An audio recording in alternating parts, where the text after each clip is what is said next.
నమస్కారం ఈటీవీ న్యూస్కు స్వాగతం. ముందుగా ప్రధాన అంశాలు.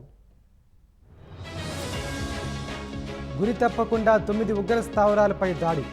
ఆపరేషన్ సింధూర్పై అజిత్ డోభాల్ వ్యాఖ్యలు. నేపాల్ మార్గంలో భారత్పై ఉగ్రదాడులు. ఆందోళన వ్యక్తం చేసిన ఆ దేశ అధికారులు. 75 ఏళ్లకే రిటైర్ అవ్వాలన్న ఆర్ఎస్ఎస్ చీఫ్. మోదీ లక్ష్యంగా కాంగ్రెస్ విమర్శలు. వంతెన కూలిన ఘటనలో గాలింపు చర్యలు. 19కి చేరిన మృతుల సంఖ్య. కెనడా వస్తువులపై 35% సుంకాలు. ఆ దేశ ప్రధానికి ట్రంప్ లేఖ.